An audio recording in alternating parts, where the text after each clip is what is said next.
Assalamualaikum warahmatullahi wabarakatuh. Perkenalkan, nama saya Aitika Sundulaeli, NPM 1184065 dari kelas 3B di 4 Teknik Informatika. Di sini saya akan mempresentasikan UAS saya, UAS sistem tersebar. Yang pertama yaitu jelaskan pengertian tentang metode replikasi dan fragmentasi, serta sebutkan perbedaan fragmentasi vertikal dan horizontal, dan berikan contohnya. Metode replikasi adalah suatu teknik untuk melakukan copy dan penyebaran data, kemudian melakukan sinkronisasi antara objek sehingga konsistensi data dapat terjamin. Fragmentasi merupakan sebuah proses pembagian atau pemetaan database di mana database dipecah-pecah berdasarkan kolom dan baris yang kemudian disimpan di dalam site atau unit komputer yang berbeda dalam suatu jaringan data, sehingga memungkinkan untuk pengambilan keputusan terhadap data yang telah terbagi. Perbedaan fragmentasi vertikal dan horizontal. Fragmentasi vertikal, fragmentasi yang akan membagi lagi atribut-atribut dari fragmen global yang tersedia menjadi beberapa grup. Dan fragmentasi ini akan membagi sebuah data menjadi beberapa tabel yang atributnya saling terkait. Kemudian, fragmentasi horizontal. Fragmentasi ini terdiri dari tuple dari fragmen global yang kemudian dipecah-pecah atau disekat menjadi beberapa subset. Setiap subset dapat berisi data yang memiliki properti secara umum. Contoh fragmentasi vertikal dan horizontal yang pernah saya dan kelompok saya kerjakan yaitu sebagai berikut.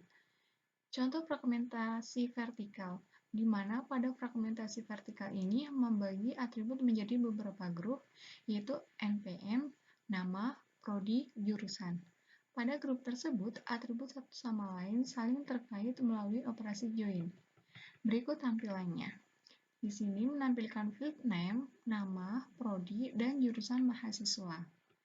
Kemudian, yang contoh fragmentasi horizontal, di mana pada fragmentasi horizontal dari tabel dari fragmen global yang kemudian dipecah-pecah atau disekat menjadi beberapa subset, dan subset tersebut memiliki data properti secara umum. Pada fragmentasi horizontal ini dicontohkan pada atribut prodi, sehingga pada atribut prodi akan menampilkan field mahasiswa yang memiliki prodi D4 saja. Kemudian soal yang kedua yaitu gambarkan suatu strategi heksagon jika diterapkan di Politeknik Pos Indonesia dan jabarkan atau buat narasi dari gambar heksagonal Anda. Strategi heksagon menggunakan pola manajemen untuk pengantar data Strategi heksagon menggunakan pola manajemen untuk pengantar data terdistribusi dengan 6 sisi diagram yang menunjukkan 6 aspek sebagai berikut. Yang pertama, keputusan pemakai. Yang kedua, pemilihan hardware dan software. Yang ketiga, keputusan arsitektur. Yang keempat, penentuan standar. Yang kelima, rancangan data. Yang keenam, pengembangan aplikasi. 6 aspek tersebut jika diterapkan pada Politeknik Indonesia, 6 aspek tersebut jika diterapkan pada Politeknik Pos Indonesia yaitu sebagai berikut. 1. Keputusan pemakai. Pemakai atau user bebas melaksanakan implementasinya atau manajemen sendiri dan tidak dipengaruhi oleh arsitektur pusat. Namun, pemakai atau user tetap mengikuti standar yang ditentukan oleh otoritas pusat. Yang kedua, pemilihan hardware dan software. Dalam pemilihan hardware dan software diperlukan kerjasama antara kelompok pusat dan desentralisasi agar menciptakan transparansi. Yang ketiga, keputusan arsitektur. Keputusan arsitektur tersebut dikendali oleh pusat, karena jika dikelola bersama, takutnya akan menimbulkan kesalahpahaman atau miscommunication. Lebih baik dikelola oleh pusat yang pasti sudah mengetahui sistem database dan bagaimana mereka saling terhubung. Yang keempat, pengembangan aplikasi. Dalam pengembangan aplikasi dilakukan secara bersama guna saling membantu jikalau terjadi kerusakan dan mampu bertukar pikiran lebih banyak untuk rancangan, pemrograman, pemeliharaan, atau maintenance. Yang kelima, rancangan data. Rancangan data dilakukan oleh pusat karena data tidak efisien dan optimal jika harus dikelola bersama. Yang keenam, penentuan standar. Penentuan standar dilakukan oleh pusat karena pusat memiliki kewenangan lebih terhadap user, sehingga user bebas menggunakan manajemennya dengan syarat ketentuan yang diberikan oleh pusat. Keterangan dari gambar yang ada di atas, dari gambar yang ini yaitu sebagai berikut. Tanda panah masuk ke dalam berarti keputusan rancangan atau tindakan dilakukan oleh otoritas pusat.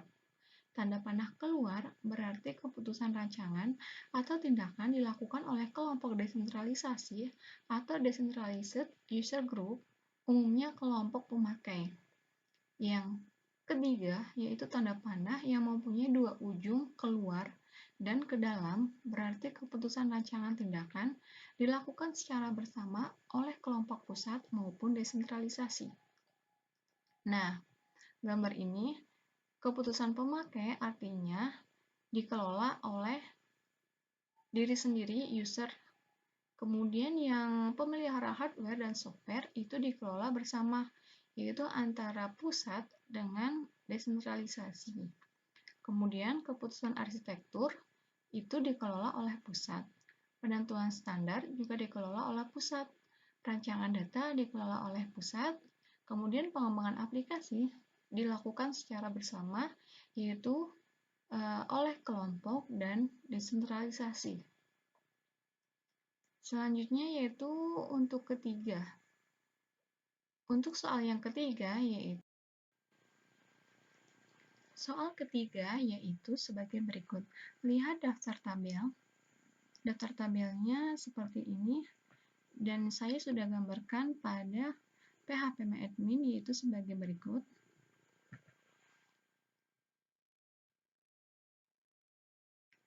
Dan tentukan perintah fragmentasi horizontal dan vertikal, perintah SQL, dan hasil tabel baru dari kondisi. Lihat poin di bawah.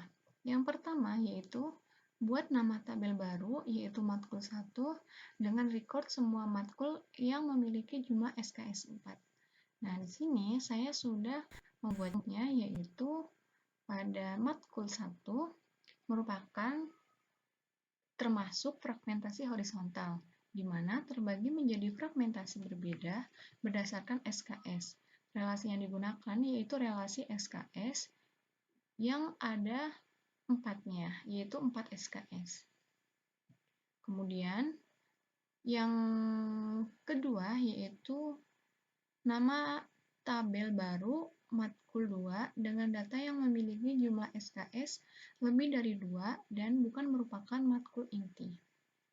Nah, kita lihat untuk matkul intinya itu ada algoritma, ada pemrograman, ada basis data, ada metodologi penelitian, kemudian ada kecerdasan buatan. Nah, di sini pada syaratnya yaitu data yang mempunyai jumlah SKS lebih dari 2 dan bukan merupakan matkul inti. Jadi, yang lebih dari 2 dan bukan merupakan matkul inti itu hanya satu, yaitu pada kode matkul 0013 yaitu untuk General English. Nah, untuk di PHP-admin-nya yaitu sebagai berikut. Ini. Hanya satu fragmentasi. Jadi, matkul 2 itu termasuk pada fragmentasi horizontal. Kemudian, yang ketiga yaitu buat tabel baru dengan nama matkul 3 dengan field, kode MK, nama MK, dan keterangan dengan kondisi yang mempunyai SKS di atas 2 SKS.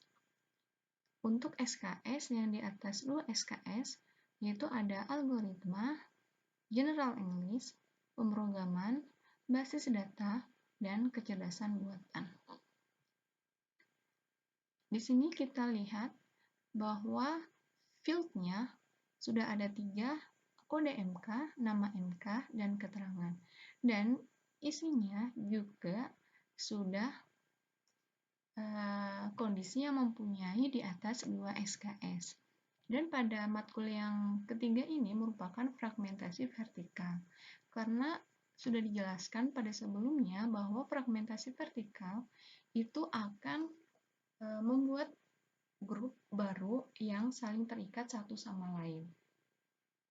Mungkin cukup sekian presentasi UAS dari saya. Apabila ada salah dalam penyampaian kata, mohon dimaafkan. Wassalamualaikum warahmatullahi wabarakatuh.